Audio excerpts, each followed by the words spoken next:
Hey guys, Ferret here, and welcome back to another Manga First Take, or Manga First Impressions. So today, we're actually looking at a series that I've already read a few of the volumes, but we'll go ahead and look at the first volume here. And I'm just going to give my thoughts on Forget Me Not. So I have the first 4 volumes, and I have already read the first 3, as you can see here. So going into this series, I guess I wasn't prepared for exactly what it's about, or I guess I was just I figured in my head that it was just going to be more of your standard, I don't know, more romancy type series, like someone loved and lost, and then later in life they kind of got back together. Or this was their story of getting to know each other again. I was, so far, maybe that could still be the case to some extent, but so far I was rather wrong. So the story revolves around a main character by the name of Siragawa.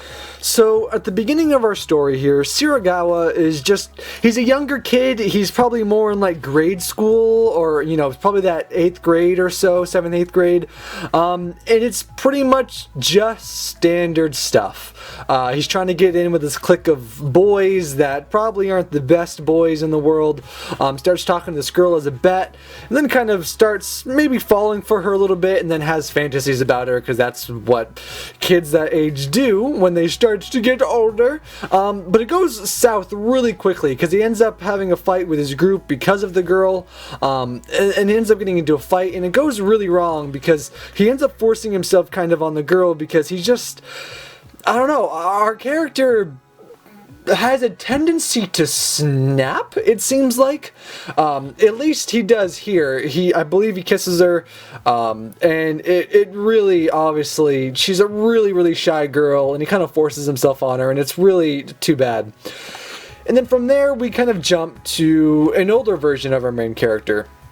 And this is where the series really starts to jump around, because especially over the first 3 volumes and even into volume 4, that's what the series does a lot. It jumps around.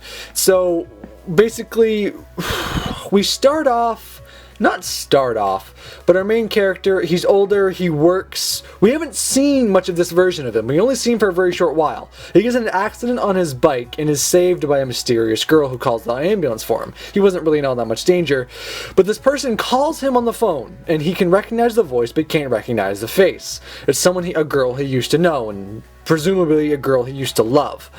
And from here on out, we pretty much are just subject to lots and lots of flashbacks to basically love's lost. I said basically like 20 times already in this video. I've really got to break that habit, but maybe you guys can count in the comments and tell me how many times I've said it. So we just go through, and our next character is when he's slightly older, and it's this foreign girl who doesn't speak English as well. And this one, not to do any spoilers, but the theme you will see in these books is that it doesn't really go well. And so then you jump to like when he's in high school, or like a bit later in high school, and then more in college by book 3. And so just lots of interesting stuff, but the only problem I have with this series is that it's really depressing. Like, I like romance stories, funnily enough. Like, a lot of people might be like, oh, romance stories. I actually quite enjoy them. I don't know why, but I kind of do. But reading these books was sort of painful, almost, in a way. Like, it was so just depressing at parts to see him, like, you see him screwing it up, or like this part where he like falls in love with one of his younger teachers at one point, and you know it's not going to end well, and it's like, it's real life stuff that might happen to a kid at some point, but you might have had a bad relationship at some point, but this kid has had every bad relationship ever. Every bad relationship that's ever happened to anybody has happened to this guy.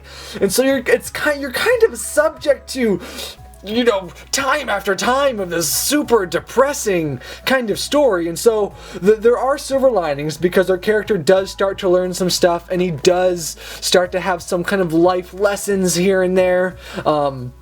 and change his thinking, but we aren't really subject to him super often. And even when we do get flashbacks to him in like current time, with this mysterious girl, and you don't really know who the girl on the phone is, because apparently as the story goes on, there are lots of girls it could be.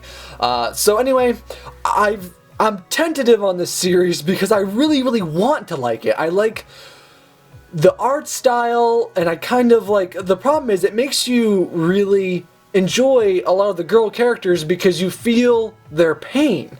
I think we've all been to some extent where all of these characters have been emotionally, and just to see them go wrong is painful in a way, because it's like, oh my gosh, it's like we all understand how awful that feels, but to be constantly bombarded by it is sometimes a little much, just because, you know, story after story is basically, you have one really sad love story and then bam, you're right into the next one. And so I like this series. It's not bad by any means. I'm looking forward to seeing where it goes, but at the same time I hope it goes somewhere quickly, because I don't know how much more of these just horribly depressing stories I can take, especially if there are too many more. I don't know how many awful, tragic love stories you can have that are so completely different in every way. So, I look forward to seeing where the series goes, because I'm interested in seeing who this mysterious girl on the phone is. But yes, go ahead and check out this series if you are interested. But be careful, it is obviously going to be a romance series, but it's not all fun and games. But anyway guys, I do hope you enjoyed this, just a quick little first take. It wasn't as quick as I liked it to be. Let me know in the comments what you thought of the length of this video, and if you'd like them to be maybe a little bit shorter in the future. But anyway guys, I've been Ferret, and I will see you back on the prowl next time.